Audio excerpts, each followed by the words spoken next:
Bonjour à tous, j'espère que vous allez bien. On se retrouve aujourd'hui pour une nouvelle vidéo. Donc, comme vous l'avez vu dans le titre, 10 phrases les plus importantes dans le commerce. Donc, j'ai sélectionné, à mon sens, les 10 phrases qui marchent le mieux pour vendre le mieux et comprendre l'interlocuteur. Ah putain, je vais te voir là, je suis pas du tout coiffé en fait quand je vois mon retour. Mais bon, on n'a jamais dit qu'il fallait être beau pour faire une vidéo. Donc, revenons au sujet. Euh, oui, même si dans certains domaines d'activité, il faut utiliser un langage spécifique par rapport aux ventes et aux produits, aux biens, aux services que vous vendez. Mais j'ai volontairement pas mis ces langages-là. Voilà, ça va être plus simple comme ça. Donc, je suis resté sur des phrases courtes et simples. Donc, les phrases-là, vous pouvez les utiliser lors d'un trou de mémoire, par exemple, ou lors d'un pitch commercial. Donc, les vrais commerçants sauront de quoi je parle lorsque je dis du pitch. Donc, on va commencer par la première phrase. Donc, il faut tout d'abord vous mettre dans la peau du client, on va dire. Donc, il faut que vous compreniez son problème.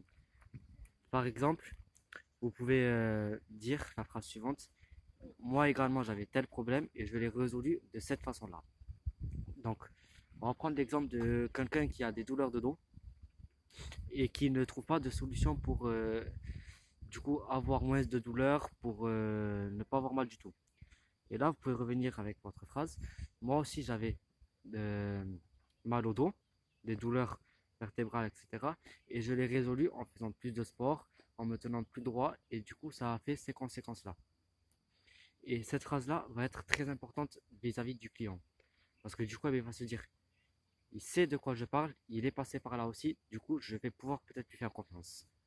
Et à ce moment-là, si vous vendez un bien ou un service, vous pouvez conclure une vente. Si le produit en question que vous vendez et correspond aux attentes du client.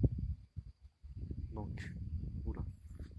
Voilà. Donc la seconde phrase, c'est tant d'euros ou de pourcents en moins pendant 48 heures, par exemple.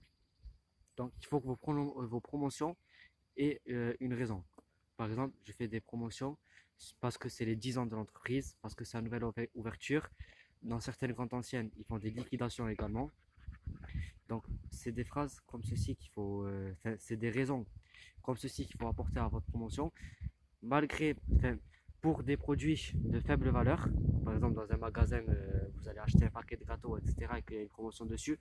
Concentrez-vous sur le prix que vous allez mettre en vente au lieu de ce prix-là. Voilà. Mais je vous déconseille.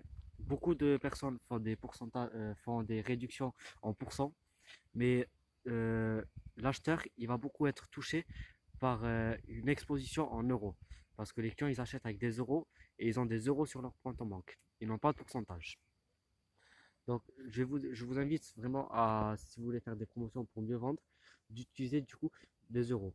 Et pour des produits de grosse valeur, par exemple 500, 1000, 10 000 euros, etc., je vous invite vraiment du coup à dire tant d'euros en moins. Du coup. Et encore une fois, ayez une raison valable pour faire ces promotions-là. Donc, que ce soit une ouverture, un anniversaire, que vous fêtez le millième client, que vous avez refait le design de votre entreprise ou quelque chose comme ça et que vous voulez fêter la réouverture du coup, ou bon ça se fait pas forcément, mais du coup la fermeture par rapport à la liquidation. Voilà. Donc ensuite, la troisième phrase serait de perdre, oui, j'ai une feuille à côté avec les phrases que j'ai notées dessus pour éviter de les oublier. Donc la troisième phrase, vous pouvez dire vous perdez le droit. Donc le client, il aime bien avoir le droit sur tout. Parce qu'il croit encore à... Enfin, c'est ce qu'on veut faire croire, de toute façon, au client. Le client est roi. En revanche, pas du tout, et ça, j'avais déjà expliqué sur une de mes anciennes vidéos. Donc, le client n'est pas roi, et du coup, vous devez lui dire clairement qu'il perd son droit. Donc, on va revenir par exemple sur l'exemple des promotions. Donc, tant d'euros en moins pendant 48 heures. Donc, à la fin des 48 heures, vous perdez le droit de bénéficier de cette promotion-là. Donc, si vous achetez tel produit, vous bénéficierez d'un produit à tant de pourcents ou tant d'euros en moins, à moitié prix par exemple, ou un produit de cette même gamme offert. Mais si il ne prend pas cette offre-là, du coup, eh ben, il perd son droit. Et c'est comme quand on était petit, et ça c'est tout le monde pareil, vous êtes en train de jouer avec un jouet, il y a un autre jouet en question à côté de vous que vous n'étiez pas en train d'utiliser. Un autre enfant, il va venir et utiliser le jouet que vous n'avez pas utilisé, et là, tout d'un coup, vous avez envie de jouer avec le jouet que l'autre enfant vient de prendre en question. Donc, c'est le cerveau humain, il marche de cette façon-là, et c'est toujours pareil lorsqu'on est adulte. Donc, on perd le droit, et c'est exactement cette image-là, si vous arrivez à comprendre, que je voulais expliquer. Donc, en quatrième phrase, il y a tant de produits ou tant de non, tant de pourcents ou tant d'euros sur les 10 premiers exemplaires. Parce que par exemple, vous avez mis un nouveau produit sur le marché et c'est beaucoup plus important de faire plus de ventes sur les 10 premiers produits plutôt que sur les 10 derniers produits. Donc bien évidemment là je dis 10, mais ça peut être les 50, les 100, les 200, n'importe quel chiffre selon votre échelle de vente et d'activité. Voilà. Donc c'est mieux de faire ça sur les premiers que sur les derniers parce que du coup les derniers vous devrez vous avez tendance, excusez-moi, vous avez tendance du coup à les brader un peu plus pour du coup pouvoir les rentrer et vous en débarrasser de ce stock là pour vous réapprovisionner d'autres choses. Donc ça va être beaucoup plus important de les faire sur les premières ventes. Ceci, et faut pas oublier qu'il faut bien préciser du coup aux clients que c'est les premières ventes de ce produit là où il y aura cette promotion là par exemple. Voilà, donc pour l'autre phrase, il y a désolé, il y a 2 secondes, hein, s'il vous plaît. C'est bon, on peut reprendre, désolé pour ce contretemps.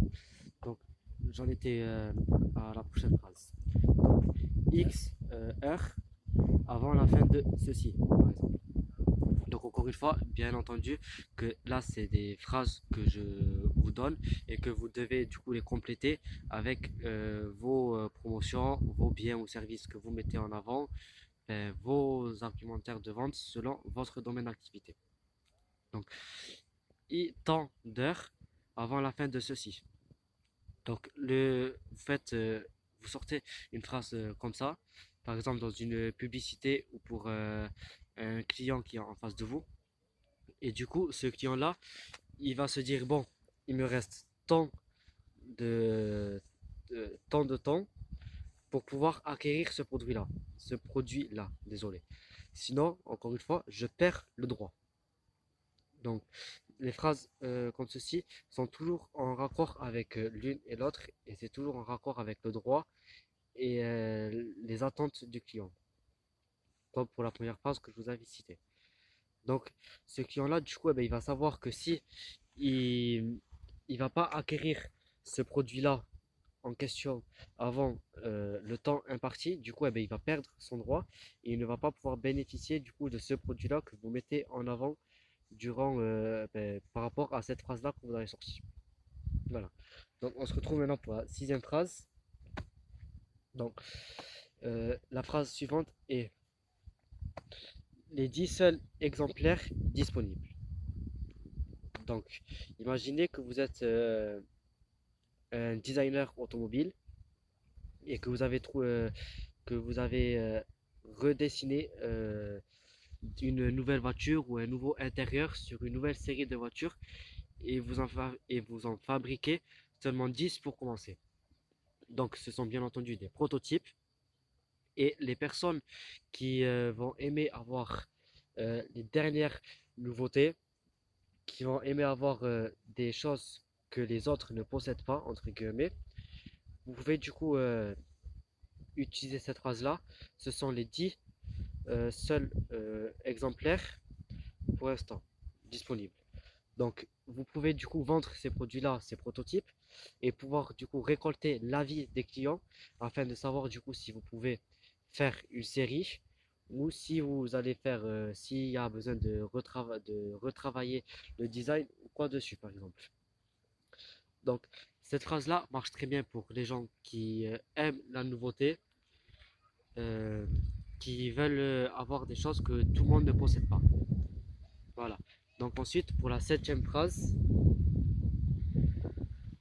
c'est donc pour la septième phrase, il n'y a pas forcément de phrase type, mais ça va plutôt se projeter sur la personne que vous avez en face de vous et par rapport au bien ou service que vous vendez, encore une fois. Donc, les gens achètent sous deux types de façons. Donc, la partie émotionnelle, donc c'est-à-dire ils vont acheter par exemple sur un coup de tête, par exemple un paquet de gâteaux. Donc voilà, ils ont une petite faim, ils vont aller au magasin, ils vont acheter un paquet de gâteaux. C'est un achat émotionnel. Donc, ça s'est fait sur un coup de tête. Et il y a également l'achat analytique. Donc, l'achat analytique, ça va être plutôt pour des produits de plus grande valeur. Et avant de l'acheter, vous allez vous poser d'abord des questions et savoir du coup si ce produit-là il aura des impacts sur votre vie, sur la façon dont vous allez l'utiliser, etc. Donc, euh, employer du coup des phrases, on va dire émotionnelles, pour que la personne puisse acheter sur un coup de tête, tout simplement. Pour ça, j'ai pas trouvé forcément de phrases impactantes, mais c'est, on va dire, vous, vous basculez du coup l'interlocuteur sur une émotion de vente. Donc l'émotion émotionnelle, tout simplement. Qui va acheter sur un coup de tête et non pas analytique. Donc ensuite, pour la huitième phrase, donc ceci, ça va plutôt être destiné aux personnes qui peuvent vendre des formations vidéo ou par exemple, tout comme moi, qui font des chaînes qui mettent des vidéos sur YouTube. Donc, privilégiez plutôt les titres où vous allez plutôt expliquer les étapes à faire dans un processus. Par exemple, 10 étapes pour réussir son investissement. Donc, il y a des personnes qui vont dire, je vais regarder ceci, parce que du coup, eh ben, je ne veux pas rater mon investissement, et va suivre étape par étape. Et donc à ce moment-là, les personnes vont plutôt être plus accrocheurs au contenu que vous allez vouloir le- leur vendre ou leur donner sur YouTube. Les gens vont être plus impactés par rapport à ça et tout simplement vont suivre ces étapes-là. Et il y a des personnes également qui savent déjà ces étapes-là, mais qui vont quand même regarder ceci et qui vont suivre attentivement ces étapes-là. Et si à la fin, ils se sont rendus compte que du coup, ils savaient déjà tout ce que vous leur avez appris durant ce contenu, ils vont du coup se privilégier et dire, bon, ben, du coup, c'est bien, je suis content parce que je le savais déjà, et du coup, ça confirme le fait que j'ai raison. Donc, ça apporte encore une satisfaction au client. Et ensuite, les, les personnes aiment les choses qui sont déjà clés en main. Du coup, proposez-leur des étapes simples, précises, sans non plus trop les faire galérer. Il faut que vous dites, par exemple, donc pour réussir son investissement, il faut déjà être prêt mentalement à savoir combien on est prêt à perdre. Parce que forcément, un investissement, ce n'est jamais sûr à 100%. Il y a des risques de perte, mais il y a aussi des risques de rapporter aussi beaucoup d'argent. Mais bon, là, je prends l'exemple de l'investissement, mais il y a aussi plein d'autres thématiques où vous pouvez envisager des étapes comme ça, où vous pouvez donner des conseils clés en main aux personnes. Excusez-moi si vous m'entendez un peu de vent par rapport au micro, c'est parce que ben, là, le vent il s'est levé, et voilà, il commence à faire frais.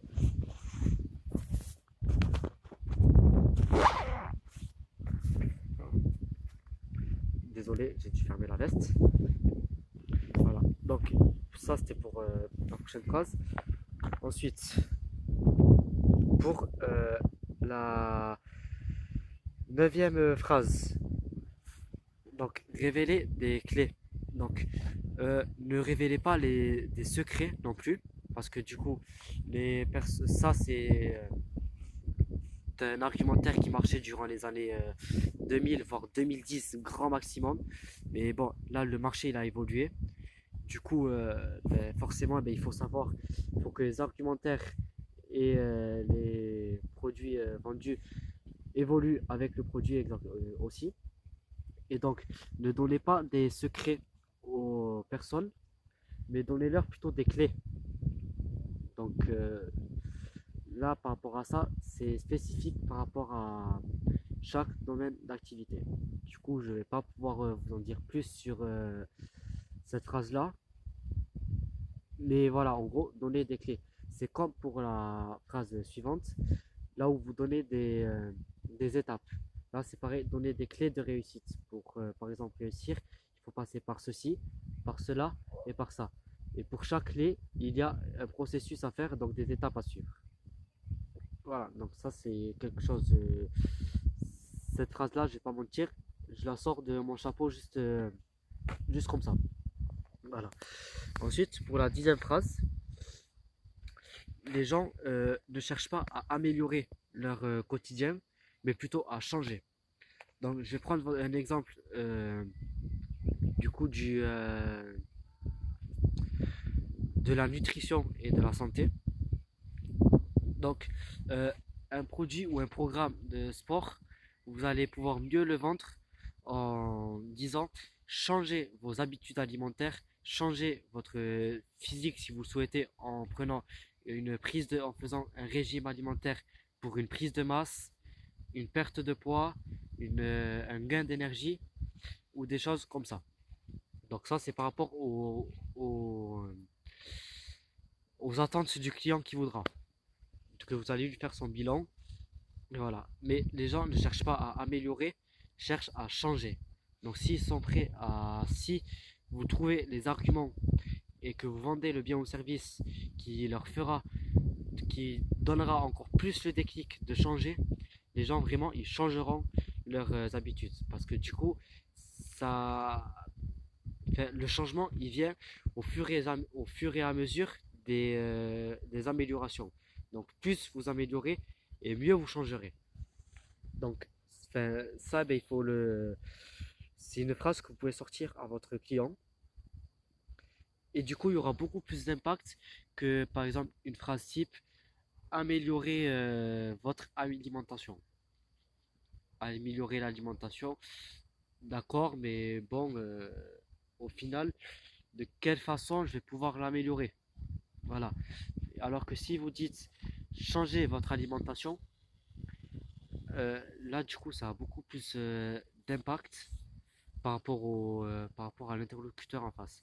Il va savoir qu'il va falloir changer des choses pour son bien-être, justement. Et du coup, si vraiment il compte être vraiment en bonne santé, il sera prêt totalement à faire ce changement-là. Voilà. Donc, on arrive maintenant à la fin de cette vidéo-là. Donc, j'avais une idée de vidéo aussi à vous faire, mais faites-moi savoir si vous voulez que je vous la fasse quand même. C'est une vidéo sur en réalité, il y a deux vidéos, mais je vais essayer de voir si je peux faire les deux vidéos en une seule du coup. Donc, ça sera plutôt sur comme j'avais dit au début, sur les pitchs commerciales et sur le fait de recevoir le moins d'objections possible. Donc, le moins d'objections, c'est le moins de non ou le moins de refus du client. Donc du coup, pour tout simplement argumenter votre vente et aiguiller le client à ce qu'il achète votre produit. Tout simplement. Donc si vous voulez que je vous fasse une vidéo comme ceci, mes parents, ça sera une vidéo qui va durer facilement une demi-heure, voire ouais, entre 30 et 40 minutes. C'est une vidéo qui va durer ce temps-là. Donc je sais que là, je fais du contenu assez long. Il n'y a pas tout le monde qui regarde les contenus tout en entier. Mais si vous restez vraiment jusqu'à la fin de vidéo, c'est que vous êtes vraiment tout simplement que vous aimez le fait du commerce et que vous voulez vraiment l'apprendre plus. Donc dites-moi s'il y a des choses que j'ai oublié de citer, si je peux améliorer du contenu, etc. Donc n'hésitez pas à me dire ça en commentaire. Je vous mets le bouton ici juste pour vous abonner. Juste en haut, la vidéo qui est sortie dernièrement, que vous pouvez toujours aller voir, qui est toujours disponible encore, bien sûr. Donc n'hésitez pas à vous abonner, à regarder la vidéo précédente, à liker et à partager la vidéo à un max de personnes. Donc si vous connaissez des commerciaux, partagez leurs vidéos pour savoir du coup s'ils approuvent ce contenu et également qu'ils puissent partager eux-mêmes à d'autres personnes et qu'ils puissent également me donner leurs conseils dans l'espace commentaire ou sur mes réseaux sociaux qui seront dans la description. Donc sur ce, je vous dis au revoir tout le monde, passez une bonne journée, une bonne semaine, à la prochaine vidéo la semaine prochaine.